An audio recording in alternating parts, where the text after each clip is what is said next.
Welcome in episode 2, season 2, Motor City Realist. I'm your host, Mike. Got my man, Zach Mack, right here with us.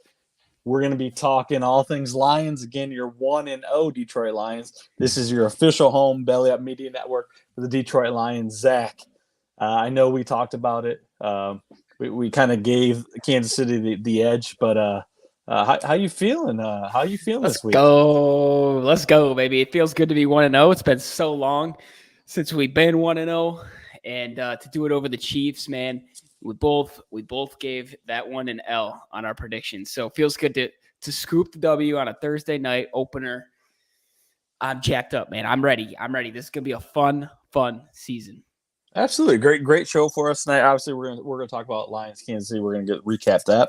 We're gonna get into the Lions Seattle preview. We're gonna talk a little Gibbs usage and what to expect for him. CJ Gardner Johnson, you gotta love him. Opening home game. Get those blue face masks ready. And we're gonna do a little around the league. What you're hearing from around the league, what's going on, what surprised you. But Zach, I mean, obviously we talked about week 1. We're gonna get right into that. Lions, KC, you and I both had them losing to Kansas City. I think we did that. Basically, we both pretty much admitted based off the schedule, we didn't think we'd just start that hot because the back end of the schedule was so soft. So, anything in that game that really stood out to you?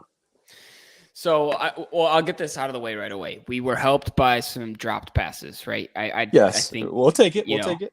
Yeah, of course, we'll take it. But those don't happen. Maybe we're sitting here in a different story. But now that we got that out of the way, second thing I want to address is I was wrong when I said that we would be going into the half with the lead, but lose the game. So, but I'll take that as well because I would much rather take going into the half down by a touchdown, but still come out with the win. I loved everything about the game. I think our offense looked like it was clicking.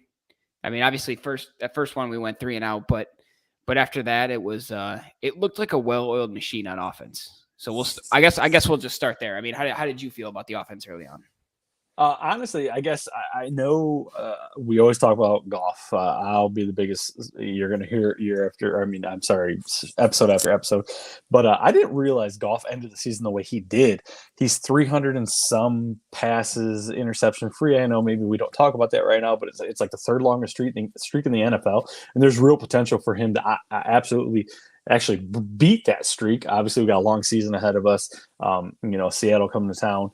But I agree. I mean, I think me and you both thought the way the game was going to play out, it was going to be like the most crystal clear drive. We were going to go down there, score on them, then it was going to be a battle, and we were going to lose it kind of late. Well, I think we fumbled. We, for lack of better terms, we didn't have a really good. We went 3 and out, and it was like, okay. And, you kind of saw the struggles back and forth. Obviously, Kansas City, it took them a while to get out, and they definitely missed Kelsey. I mean, there's no doubt about it. Chris Jones as well. But I think we really held our own. There's a lot of good. I think Montgomery ran the ball well. Again, we're going to talk about Gibbs. I'm really excited about that. I love seeing Sam Laporta. This game really showed and highlighted a lot of our rookies from obviously last season as well as this season. So that's really exciting. But yes, Kadarius Toney probably bailed us out. But at this point, first game of the season, Super Bowl defending Super Bowl champs, I'll take that. But yeah, I mean, a lot to be excited about. But there's one thing about this game that really stood out. I think he still got some recognition, and the national media talked about the right tackle for Kansas City towards the end of the game, leaving early, and they even said, that should be a penalty where he's lining up. But Aiden Hutchinson, the QB pressures, he didn't show up in the box sheet. Our stat box, as far as sacks, got a few tackles, but I mean the pressure that he was putting. And I don't know if you watched the documentary on Netflix on quarterback with Pat Mahomes in it, but basically I saw from last season, he was always very adamant when a defensive end hit him, he'd pat him on the head. Nice play, but it kind of got a little chippy, and I like that. About that. That shows they're getting after him. Obviously, CJ Gardner-Johnson again with Pacheco.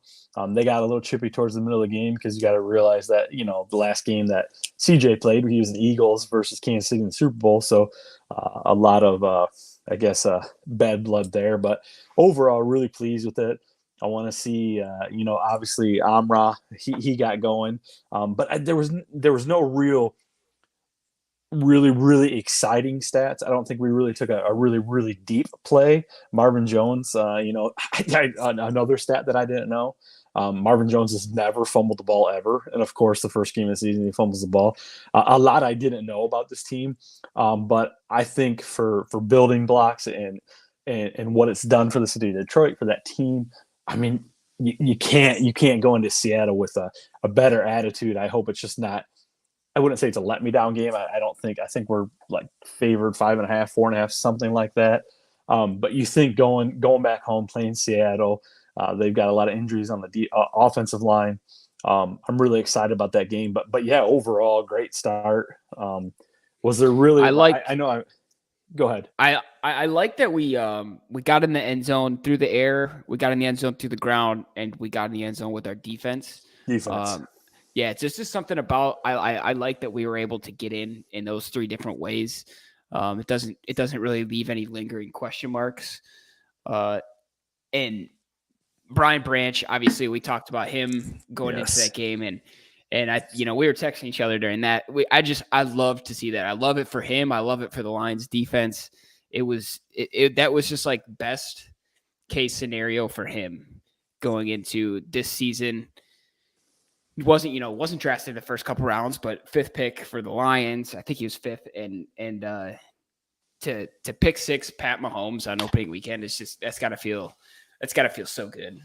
Yeah, and speaking of that, I know I keep mentioning this rookie class, but this rookie class and last year with Hutchinson, Derek Barnes played a role. Obviously, so we saw a little Jack Campbell. What did you think about the past 2 draft classes, and kind of seeing those building blocks and getting excited for that year to year, experience that we're going to have with these guys? Yeah, I like us building through the draft, and I think obviously Brad Holmes is doing a great job. And even with the way he's been able to. He doesn't let his pride get in the way, like the prime example being trading Hockenson away right after you draft him. And so to me, it's like he could tell really quickly if his picks are going to pay off or not, or if he can turn them into something bigger. So I really like what we're doing, especially like you said, with these last 2 drafts and how they played in week 1. So yeah, I think there's a lot to like there. But the way that this is going, we're probably not going to be drafting high in the future. We hope not. So it's really going to be leaning on these guys and the foundation blocks for how this team is going to look for the next, however long we can make this successful Dan Campbell era. Yeah, and absolutely. And I think obviously here we are, first game of the season, talking about potential drafting nowhere near where we've been in the past, and that's a great feeling. But that is kind of showing you we've laid that foundation. There's some great building blocks. Branch, great story. I love it. He's kind of got something to prove. Same thing with Amra. He remembered all those wide receivers in front of him. That just shows you exactly what you're saying. What Campbell and Holmes are building. Those are the type of character guys that they're trying to bring in here. That's just scratching the surface. I know, obviously, again, Kansas City wasn't 100% healthy. I saw Chris Jones assigned just like the other day, like it was almost like immediately after that game. But a lot to be excited about. Great game, national attention. I think they said that opening game was one of the biggest opening games in the past 10 years as far as from a media standpoint. I think there's a lot of hype. I think obviously, Hard Knocks did it last year. Dan Campbell is a character. You can't, you really can't not like the guy. But yeah, again, transitioning to Seattle, coming into Detroit, they're a little banged up. Real quick. Well, yeah. Before we move on, I wanted to, because you mentioned about just scratching the surface, and I think that's one thing I noticed about the offense is because you also mentioned we didn't get any like big home run plays or anything like that, and I think they are in the playbook.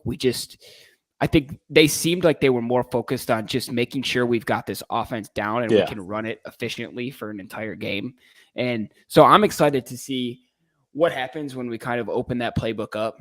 And number two, I just kind of want to know what your gut reaction was when we pulled off the fake punt in our own quarter of the field, basically. Yeah, obviously I was looking for the same meme that everybody was, and it was Dan Campbell carrying his balls around with a wheelbarrow.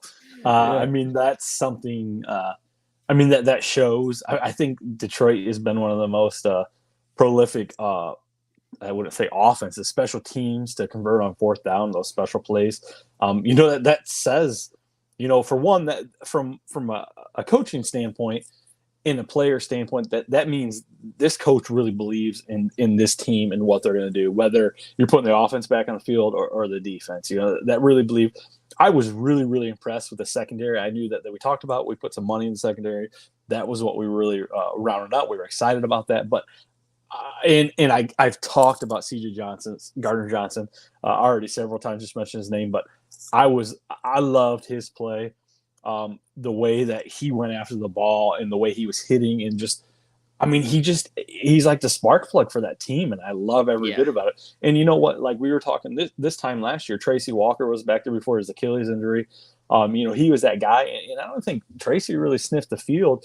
And you feel bad for a guy like that, but that's what we talked about in that first episode, where we've got some depth and we've got some players that they need to make plays to really be on the field. And I love everything about that. And I think that's exactly what Dan Campbell teaches these guys. That I wouldn't say that, again, we talked about Isaiah Buggs. I don't think that if a player loses their position, I don't think that I'm going to go in the locker room and pout. It's more so, okay, I'm going to try to be better, because that's what this coaching regime is teaching these players. And I think, I would love to be a fly on the wall. We talked about losing Jamal Williams and stuff like that, but I feel like we replaced him with a home run after one game, obviously with Gardner Johnson. Yeah, I like his attitude that he brings to the defense. I think it just makes our defense that much more intimidating, which I think is a factor that we have missed. There's been no identity on defense. Yeah. Ever since we had Ndamukong Suh, I think we've had no intimidation on defense. So it's good to have that back. The whole fake punt thing, I think I heard something last year, and I don't know if this is still the case. I would assume so, but it's a look that they have, I think, on that special teams, where if the defense is lined up a certain way, they got a certain yardage. Yeah, it's on the players. So I know everyone's talking about, big call by Dan Campbell. I don't know so much that it was a big call by Dan Campbell as it was just players being very well coached, which again falls back on Dan Campbell. So I'm not trying to take anything away from him. I'm just saying I think it's just going to be that much more exciting to watch the Lions even on fourth down this year, because they always have that option, I think, to take that play if the defense is giving it. It's going to make other teams stay honest on special teams, and they're really going to have to. Yeah, it's easy to walk away from the TV when, hey, the Lions are going to punt or Kansas City's going to punt. When any team's going to go punt, you're like, all right, I'm going to go grab exactly. Something. Like now it's like, okay, I'm going to hold on to my seat a little bit. And you hit the nail on the head when you said, not taking anything away from Campbell. Well, that also shows that, we haven't had that coaching. We haven't, but Campbell was talked about and said, hey, when you guys ran this, great job. Blah. And he never said, oh yeah, we dived into that. It was kind of like modest. And so he never took the limelight from his players. He never said, it was me that did it. That's. I mean, again, we're leaving week one, defending Super Bowl champs. A lot to build on, but a lot to be excited about going into this season. We talk about that. But anything about Kansas City before we move on? No, I think we're good to go. Let's. We talked about this last week, obviously. Kelsey, absolutely. I think that would have been a way different game. He would have been that safety valve. Kadarius Toney, I don't. Maybe that was the worst game of his life. I don't know. I'll take it at that situation. But either way, we got the W. it is what it is. It's the NFL, and next man up, and that's where we're at. So yeah. But let's just say transition. there's no asterisk on it. We don't have to go into what Mike Tirico said, but there's no asterisk on this win. A win in the National Football League is a win. I just feel like it doesn't matter the hype. There's somebody that always wants to rain on the parade, but regardless. Yeah. So, but anyways, okay. So Detroit, first time in I don't know how many years. Lions sellout. I mean, full season package. There's no tickets to be had. Local radio stations can no longer do giveaways for games. No tickets. Obviously, like I said, C.J. Gardner-Johnson says get the blue ski mask out. I don't know have you seen him because what was it that he I totally had it written down. Basically, Detroit was labeled something, and he said, "Absolutely, let's bring it." And I saw like when I was googling it, like they had some of the like cheesy ski masks, like with the open face. No, he's got the straight dog ones with like the holes cut out, like the old school rap. So I'm really excited to see the stands. I think we traveled well in Kansas City, and it sounds like there was a lot of Lions fans, a lot of hype there. That place is going to be rocking. Lions, Seattle. Obviously, we'll do our picks. We talked about our picks, obviously, season long. But what's your? Is there a certain part of the game, certain position, certain area that you're really looking forward to watching this weekend? I don't know if there's a certain area that I'm looking for. I mean, on paper, this one, I think that this game should not be close, in my opinion. Seattle gave up 30 points to a coupleless Rams and Akers, who had like 22 carries for an average of 1.3 yards per carry. There's no reason that the Lions can't win this by, I'm going to say, 2 possessions. Specifically, I think you touched on the Aiden Hutchinson not showing up in the box sheet in week 1. I think he definitely is going to in week 2, especially with those tackles being out for Seattle. So I might look into that, although I'm not really – I'm just kind of more looking at it as this is kind of – I don't know. I expect the rush to be there. I'm curious how Seattle's going to play this game because I have a feeling they know what they're going to be up against with Detroit on that offensive line versus our defensive line. So I'm curious how they attack that. But I would say – no, I don't think there's a specific area I'm looking for. I'm just looking for the Lions to not we shouldn't be coming back to win this game, and I don't expect us to. I think at this point we are who we are. We're not trying to be somebody anymore. So I'm excited to watch the game. Not as excited as I was for week 1, but at this point now we're just trying to stay undefeated. We'll ride this until we're 17-0. Exactly. So. I mean, we'll take the wrong picks all the way through. I'm kind of with you, Zach. I mean, I think I definitely want to see Hutch get his. That defensive line played great, but you alluded to it. We both talked about it. There wasn't really any really, really crazy plays. Although Gibbs, in his short, I guess, NFL debut. It's funny. I saw a stat today. He's on pace to break 100 tackles, and the last rookie to do that has been like years ago. I mean, these are outrageous stats. But I want to see the offense. By no means do I think they were off track, but I want to see them really open it up. Like you said, I think we were kind of honest. I love seeing Laporta play, Amra. I want to get Marvin back on track. I love Khalif Raymond. I know he was situational in there, that blazing speed. I want to see him. I want to see the deep shots, and definitely want to see Gibbs. I'm a huge fan of Montgomery. I can't say enough about our offensive line, obviously, but really, really excited to see because you know what? Quadri Diggs, safety for Seattle, came from Detroit, obviously. Hook 'em horns. He was a Texas boy. He's usually fared pretty well against Detroit, and I would just love for this opportunity for us to really open it up and just have a day against their defense because they don't have the Legion of Boom anymore. They don't have those guys. Not real heavy pass rush. They got some decent linebackers, so decent matchups there, but really want to see the offense get rolling. Ben Johnson open it up a little more. But yeah, I think Seattle definitely they didn't turn a blind eye to what we did to Kansas City. even without Kelsey again and Chris Jones, they knew, what we were there. And I'm really excited to see the offense go. But yeah, I mean, home game, I want to see what that crowd looks like. I bet you that place is going to be rocking. I am looking for, and I'm glad you touched on it. I am looking for how much we use Jahmyr Gibbs in the second game, because like you said, in his just the short sample we got from him in week 1, this dude he's electric, and he immediately shot up to my number 1 Lions jersey. That's the next I want is Jahmyr Gibbs. I know these running backs have a short shelf life in the NFL, but this guy is. And I know he's drawn like Alvin Kamara comparisons in the past, and I absolutely see it just based on what he did in that first game.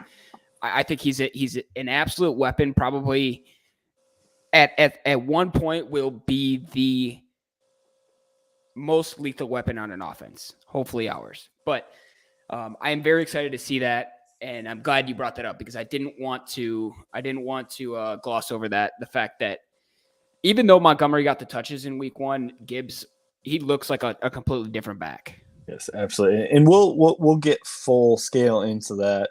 Lions, Seattle, we both kind of talked about those picks. I think we both had us losing to Kansas City. I think we had us winning this home opener. Like I said, they're pretty banged up offensive line. This is one of the healthiest Detroit teams that we've probably had.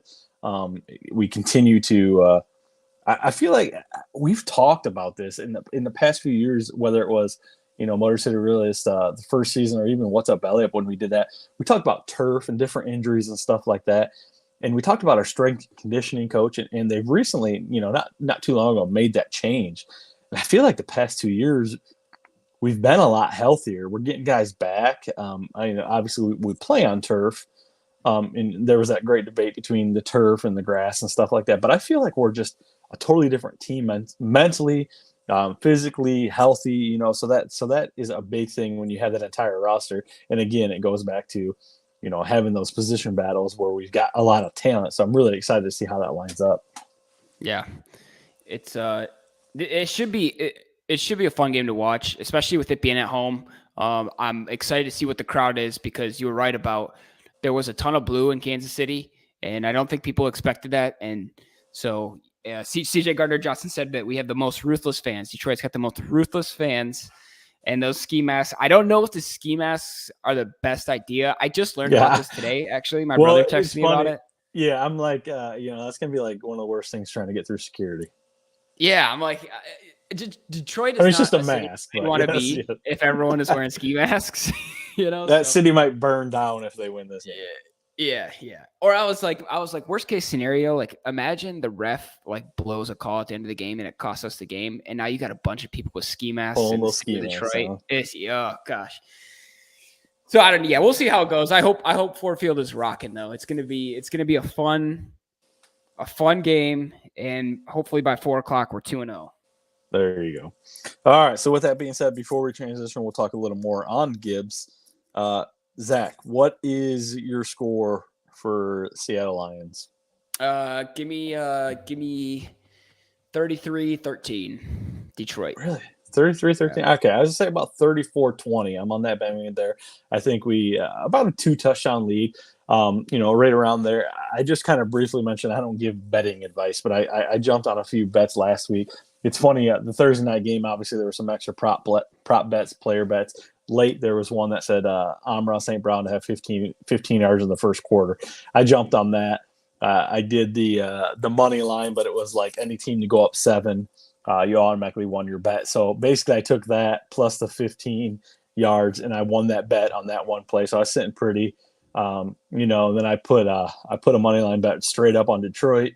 Hit that. So overall, I don't usually bet on my team, but I came out feeling pretty good. Nice. But yeah, I'm feeling pretty good about this. I think about a two-score win on that on this game heading into our home opener. So we're really excited about that. But yes, with that being said, like I said, we've talked a little bit about Gibbs.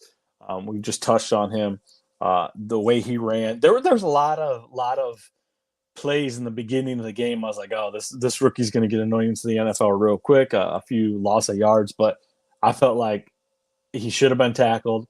He didn't get tackled, and they ripped off an extra 10 yards. And when people were, I mean, he's not a big back by any means, but when people were trying to wrap him up, he was running through it. And, maybe these are those Alabama players that we're not necessarily used to in Detroit because I mean, we've got some, obviously, Jameson Williams, stuff like that, but I don't feel like in past we've really, really drafted a whole lot of Alabama players. Now you're seeing a lot of these guys come through. I think Brad Holmes has a good relationship drafting these players. I know you already talked about it, but have you really thought about because Gibbs has said he wants to be a 1,000-yard back and a 500 receiving yards. Do you think, obviously this is one game and they said they're going to continue to ease them along with Montgomery and stuff like that to keep them healthy? Do you think that is very, very capable of that 1,000 yards rushing, 500 yards receiving? Yeah, I think I just based on what we saw week 1, which, obviously at this point, maybe a little bit prisoner of the moment, but I think no doubt 200% he's for sure that kind of back. And I think he's got that kind of potential. It's just a matter of, can he if they are going to do this tandem all season long, can he let his ego or his pride not, you don't want to give it up so much if it makes it who he is and the athlete that he is, but just not to let that get in the way of the team winning, which I have no reason to think that he would be like that. I just don't know much about Jahmyr Gibbs at this point. It's a matter of, I don't think you're saying that. Yeah, sorry, not to talk over. I say I don't think you're saying that like him having an ego, but him just saying, "Hey, I want to be a 1,000-yard back." Like not like he's running after that. So yeah. I just don't want him to spiral out of control with that kind of thing. But I tried to buy a jersey. They didn't even have it available yet on NFL Shop. All they had was his number 1 because he's drafted first round. But yeah, they didn't have his 26 available yet. All right. Well, enough about Gibbs. We talked about him, Gardner Johnson. Obviously, we've talked about the Lions. That's this time of year. That's where we're at. We're a Detroit show. Obviously, nothing really to talk about with the Tigers right now. Although they've been playing some decent baseball, but we'll get into Pistons. We'll get into some Wings. We usually do like a round table at the end. Maybe we'll get to that, but Zach and I wanted to throw in a segment kind of around the league. What you thought about the first week from just a perspective of the league. I want to throw in a little fantasy touch. I don't know if you got any fantasy teams this year because I feel like this first week was like the most minimal fantasy scoring league that I've ever been in. Like I just felt like nobody was putting up points. So it was very, very calm. But I guess I'll get right into it because we've been like I said, I'm a huge golf supporter, but I'm very anti Aaron Rodgers. Yep. What did you think? Obviously Monday night, how do you feel for the guy? That situation changed the scenery because he looked like he was happy to be there. A lot of hype around that team. How did that transpire in your head? What'd you think about that? To be honest, I could not believe it. And it was actually funny because I was very busy Monday and I was like running around the house and I had to finish some stuff up and I was trying as hard as I could to get everything done before Monday Night Football. And I was just running a little bit behind. And so I flipped the TV on and it's 3-0. And out comes Zach Wilson trotting out for his next drive, which I guess at this point he had already been out there a little bit. Yeah, and you're like, what happened? And to be honest, like I was so busy doing shit in my house that I didn't even register. Yeah, I was like, all right, here come the Jets, and they run like 2 plays, and then the announcer says something about Aaron Rodgers, and I was like, oh shit, Aaron Rodgers was supposed to be playing. So then I was like searching it, and without Twitter, it's hard to know like what happened. So I'm like looking through the internet trying to figure out, what happened to Aaron Rodgers. And yeah, so eventually saw the replay and all that. And it's just like, obviously you hate to see that for anyone, but like, I have to laugh, not at Aaron Rodgers, obviously, but at the Jets because they bring in Aaron Rodgers and he brings in all these other guys that he wants. So they learn this whole new offense for him. And now you're back to square one. Learned it all for nothing because guess what? Well, your QB1 is Zach Wilson. That was one of the things that they said is his command of the offense, his cadence, the way he calls things. It's not only run the plays, but the way he's set high, up the line. And they said Zach Wilson studied that, so it's going to be a transition. And I know you're not laughing at Aaron Rodgers, but yes, though there's so much hype, and I mean the whole pregame. They're playing the Buffalo Bills, one of the best teams in the NFL, and there's barely any talk about the Buffalo Bills. It was all about the New York Jets, and rightfully so. I mean, they've got a great defense. We've had Ryan McCarthy on, friend of the show, quite a bit. Huge Jets fan. He was kind of sulking in his misery. He was up and down in our belly up chat, but yeah, you don't want to see injury. Obviously, as much as we, I wouldn't say despise Aaron Rodgers, because I feel like this was like more so like a coming to. Like I was more okay, I guess, with him being with the Jets as Green Bay. Yeah, but I almost felt bad and guilty, for despising the guy so much. You don't want to see that. So it'll be interesting to see. They got a big win, especially after seeing what happened with the Cowboys and Giants in that stadium, earlier, that was a whole debacle. But you don't want to see that happen to Aaron Rodgers no matter what. So it'll be interesting to see. But one thing I found funny, and I don't know, I know again, you're not on social media anymore, so you're like living under a rock, like Aaron Rodgers in his seclusion. Immediately, Colin Kaepernick's camp reached out to the Jets and said, "Hey, our guys ready for a tryout." So I mean, do you at this point, like, I don't even know how many years it's been, like, yeah. Do you think anybody will ever take a flyer on that guy? No, and actually, to be honest with you, I'm at the point where, like, at first I thought the whole situation was like, it just was what it was. I wasn't getting involved with it. I was just like, it seems like this guy's probably getting screwed, but also he wasn't that great of a quarterback anyway, and blah, blah, blah, whatever. At this point now, I'm just sick of every time somebody gets injured, his name gets thrown up. Like, hey, my client would like to play for you. Like, yeah. It's like, come on, we could come up with somebody who's been in the league more recently than this guy.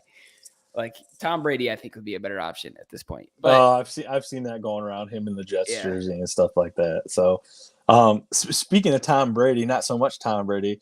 Your new adopted team, Tampa Bay Buccaneers, led by Baker Mayfield. Yeah. I don't know if you had time to kind of check in between there, check the scores and stuff like that. I watched the game. What's the old city of Tampa think? Let's go, man. Okay, double whammy for me on this one because we beat the Vikings, which helps us in the division. Absolutely. And Tampa. Honestly, I didn't even think they were going to put up half of 20 points. So to win that game in 2017 was, I mean, I was watching it at a restaurant here, and the fans were loving it. Obviously, it was. I didn't expect that. I thought the Vikings were going to destroy Tampa, but. It was good to see. It's good. I like Baker too. I'm a Baker guy, so I was glad to see him do well. Johnny Manziel, Baker. I don't know why, but those guys like tug at my heartstrings. Like I wanted them to be so good. I just wanted that swag, and I think Baker even has kind of more of that swag, probably because he's been around a little longer. But Cleveland. I mean, he took Cleveland to the playoffs, and they ran him out of town. He had a shoulder injury. I mean, he did nothing but great things, and I don't feel like he was a bad off the field player. He wasn't, he didn't do anything wrong other than he got hurt and just didn't play, but he tried to play through it.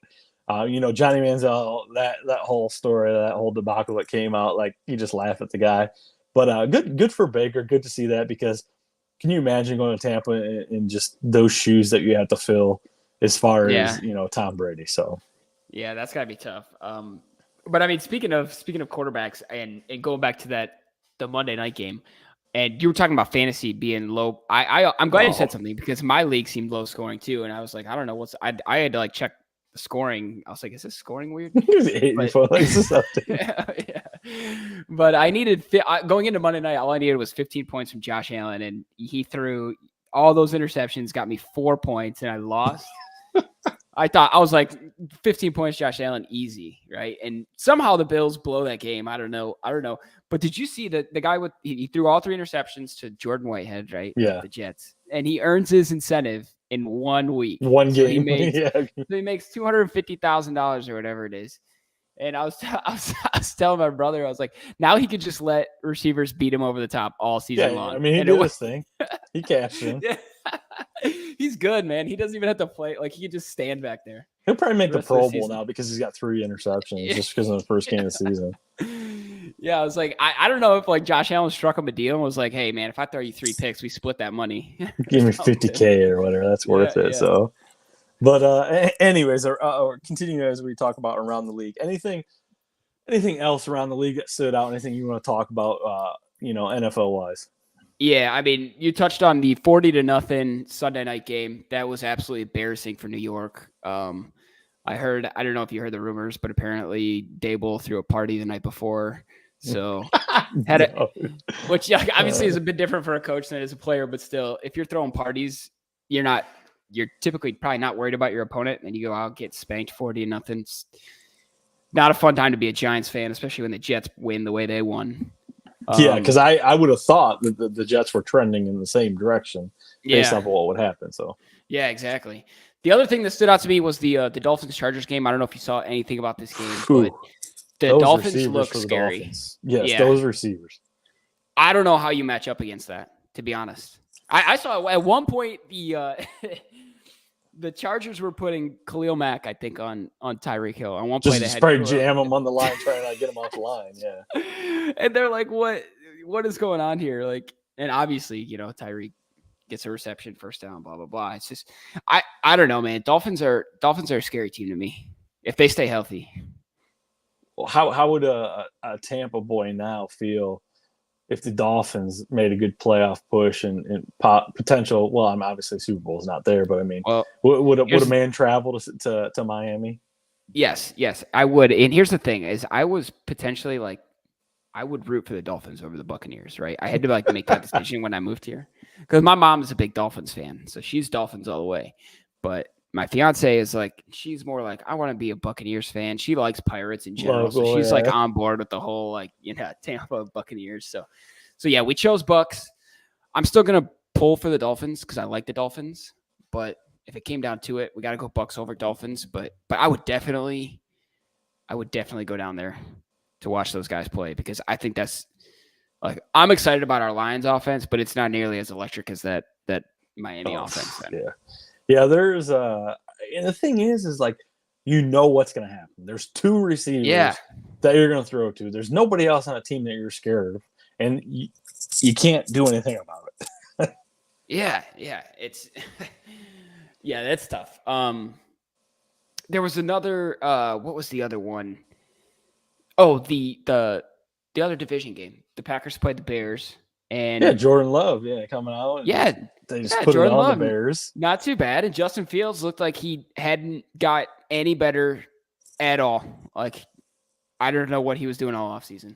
Yeah, that's hard to believe because I thought it would have been a way better game. I thought there would have been a lot of growing pains for Love, and I thought that the Bears could have surprised some people right there. I thought it was going to be opposite that game. But yeah, you're talking Green Bay, Detroit. I would never expect those two are in the driver's seat after week 1, obviously. But yes, so definitely a surprise there.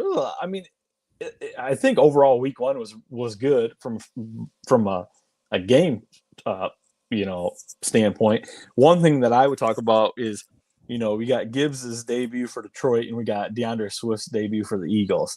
I think DeAndre Swift had 1 carry for 3 yards. Wow. They came out this week. They've got the Thursday night game. There's a good chance that Kenneth Gainwell for the Eagles may not play.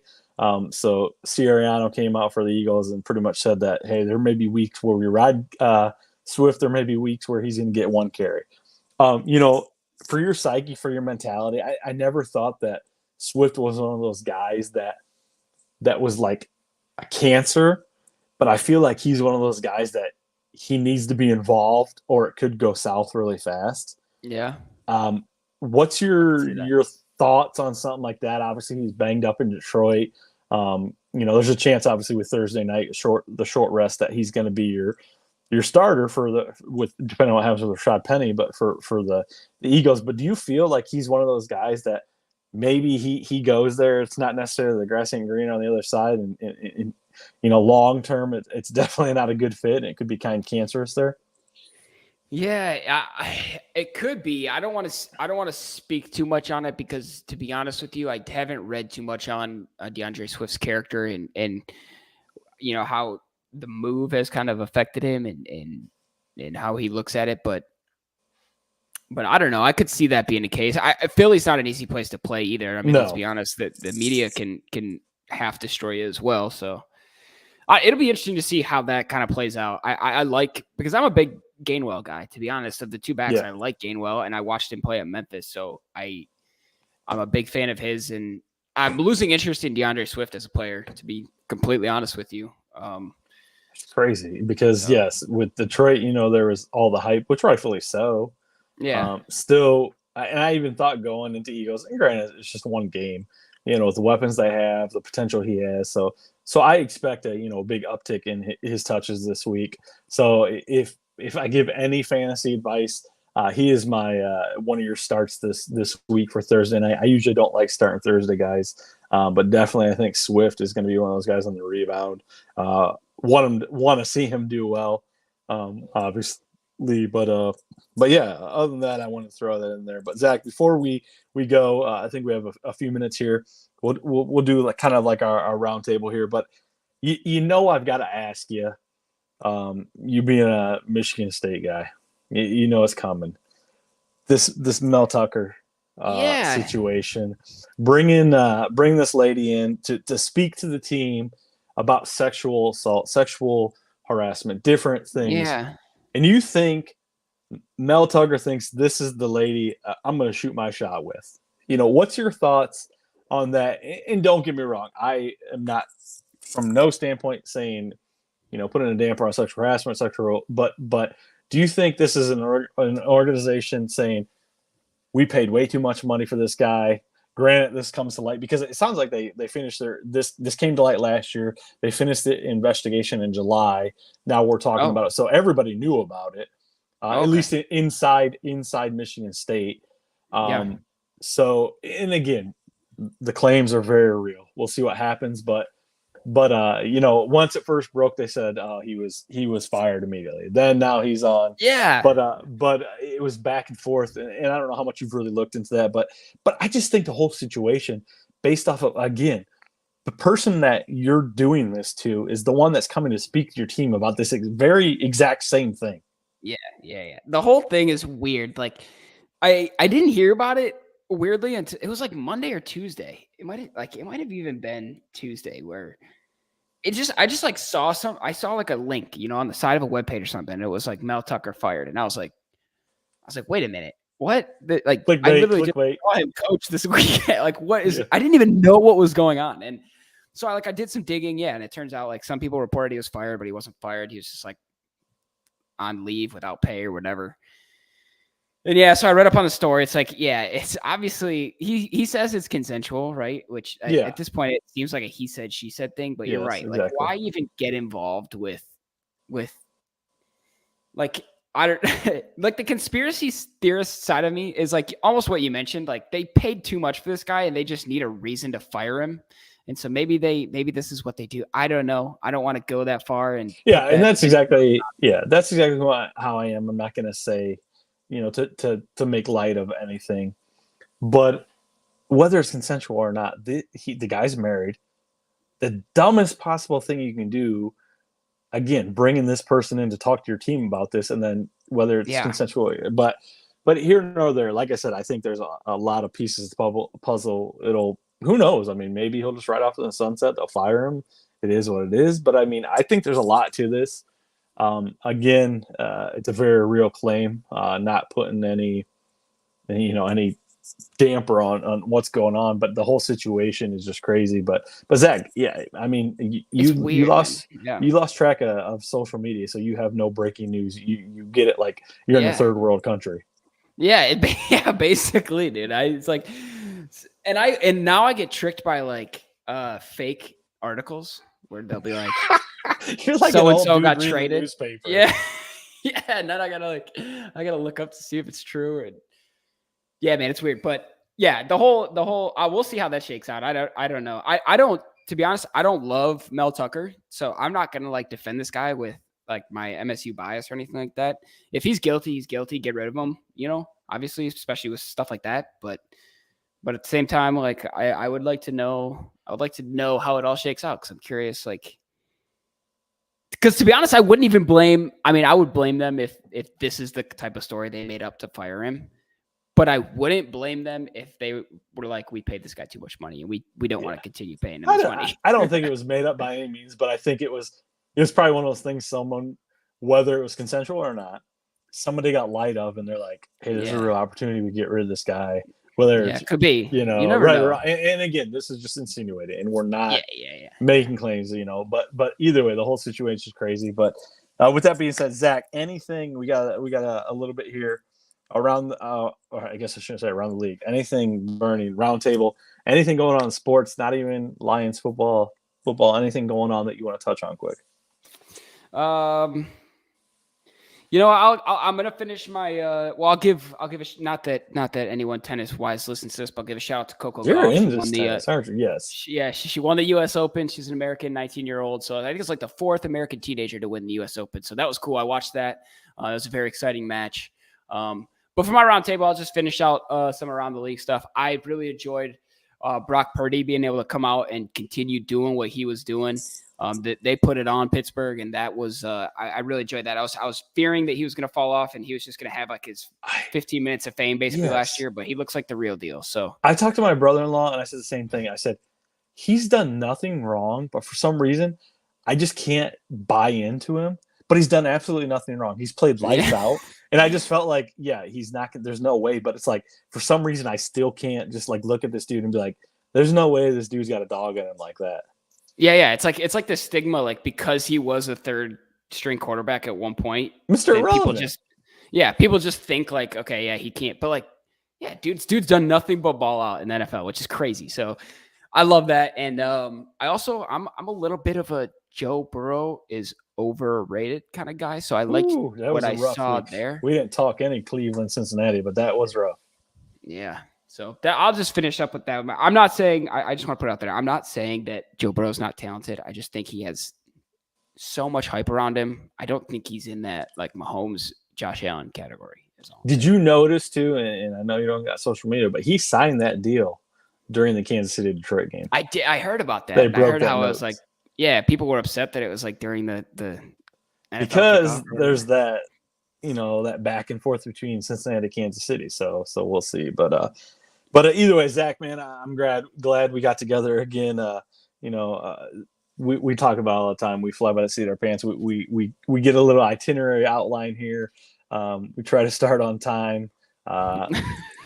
There is no on time. Zach's last message to me was like, "You good, man?" Because I didn't hear from me for like 45 minutes because I'm upstairs getting my kids to bed. But either way, we'll bring you the best content. That's why this is the number one source for the Detroit Lions news right here.